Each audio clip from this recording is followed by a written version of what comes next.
ये आपकी रोटी भी छीन रहे हैं, ये आपकी बेटी भी छीन रहे हैं। घूसपैठिए यहाँ आकर हमारी बेटियों के लुभाकर उनके साथ शादी कर रहे हैं और भूमि पर कब्जा। नमस्कार दोस्तों, ये दोनों लोग पिछले चुनाव में गाय, भैंस, मछली, मटन, मंगलसूत्र, मुसलमान तक ही सीमित थे। इस बार ये झारखंड की जनता को बता रहे हैं कि अगर झारखंड के लोगों ने इनको वोट नहीं दिया तो मुसलमान लोग हिंदुओं की बेटियां छीन ले जाएंगे।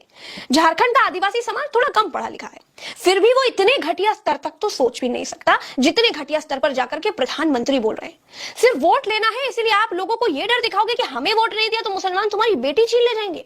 वोट के लिए बेटियां छीनने का डर दिखा रहे हैं आप। झारखंड में चुनाव से पहले ना इन दो गुजराती लोगों को झारखंड की रोटी से मतलब था और ना ही चुनाव होने के बाद कोई मतलब रहेगा।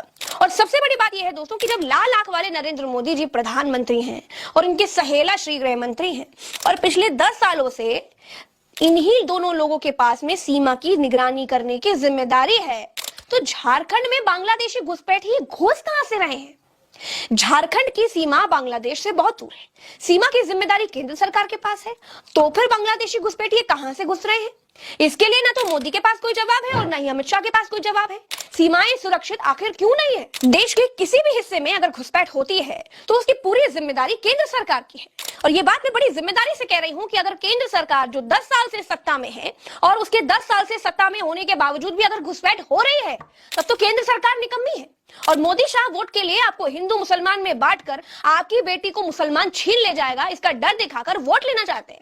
इनके पास डेवलपमेंट का कोई मॉडल नहीं है, इनके पास है तो सिर्फ हिंदू मुसलमान का मॉडल, जो इन्होंने झारखंड में दिया, उत्तर प्रदेश में दिया, मध्य प्रदेश में दिया, राजस्थान में दिया। ये तीनों दल घुसपैठिया समर्थक है। बांग्लादेशी घुसपैठियों के वोट पाने के लिए ये इन घुसपैठियों को पूरे झारखंड में बसा रहे हैं।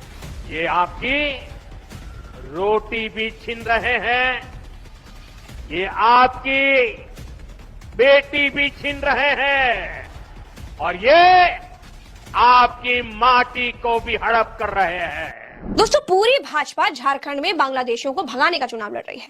भाजपा एक चिंटू से लेकर के प्रधानमंत्री तक सब बांग्लादेशियों को भगाने के लिए वोट मांग रहे हैं, क्योंकि इससे आसानी से लोगों को हिंदू मुसलमान में बांटा जा सकता है। मैं झारखंड में बहुत सारे जिलों में घूमकर आई हूँ, अभी भी घूम ही रही हूँ। उसकी जमीनी रिपोर्ट आप लोगों को लगातार उल्टा चश्मा यूसी पर दे ही रही हूँ। अगर आपने अभी तक नहीं देखा है तो जाकर हमारा चैनल उल्टा चश्मा यूसी देखिए और वहां पर जाकर समझिए, सारी सच्ची रिपोर्ट्स देखिए। मैंने झारखंड में बांग्लादेशियों को खोजने की बड़ी कोशिश भी की, लेकिन दोस्तों मुझे झारखंड में एक भी बांग्लादेशी नहीं मिला। मैंने हिंदुओं से भी पूछा, मुसलमानों से भी पूछा, कई जिले बदलकर अलग अलग जिलों में जाकर बांग्लादेशी खोजने की कोशिश की, लेकिन मुझे कोई बांग्लादेशी नहीं मिला। भाजपाइयों से पूछा तो बोले घुसपैठियों को भगाएंगे, लेकिन किसी को नहीं मालूम कि घुसपैठिए कहां, किस हिस्से में है, किस आदिवासी बेटी के साथ शादी कर लिए है, और सब वोट मांग रहे हैं घुसपैठियों को भगाने को लेकर। एक रिपोर्ट का हिस्सा दिखा रही हूँ, उसको सुनिए जरा। अच्छा, कितने बांग्लादेशियों से मिले हैं आप? अरे ईमानदारी से, सच्ची सच्ची बांग्लादेशियों से कहाँ मिला हमने? हम तो यहाँ रहा कोर्ट में, यहाँ से सारा क्या बोल रहे हैं? नहीं, बिना तर्क का जवाब दे रहे हैं। नहीं, भाजपा वाले कह रहे हैं ना कि बांग्लादेशी, तो हम पूछ रहे कहाँ कहाँ है भरे बांग्लादेशी। आप मिले हैं उससे? नहीं, ऐसे तो हमने नहीं मिला है। अच्छा, सुने, न्यूज में सुने, समाचार से ज्ञान हुआ। किससे सुने हैं? न्यूज से सुने। न्यूज में कौन बोला? पत्रकार बोलता है। अच्छा, और नेता भी तो बोलता है। नेता बोलेगा नहीं। और कौन वाला नेता, नाम ले लीजिए। नहीं नहीं, ऐसी बात नहीं होता। नेता तो सारा लेखे हैं, सबके नहीं ले लेता है नेता। आप नेता का नाम ले लेंगे तो अपना वाला बदनाम हो जाएगा ना, तो नाम नहीं लेंगे हम भैया। ये सब साली जालसाजी है, ये राजनीति सिर्फ है, राजनीति कर रहा है भाजपा वाले, ये प्योर राजनीति कर रहा कहाँ है। भरे एक बांग्लादेशी, ये बताइए, जो भाजपा बार बार कह रही है कि घुसपैठियों को भगाने का चुनाव है, सिर्फ इलेक्शन का इस राजनीति बात है। पर आप लोगों को क्या लगता है? इलेक्शन का राजनीति। ये इलेक्शन का राजनीति है और कोई बात नहीं।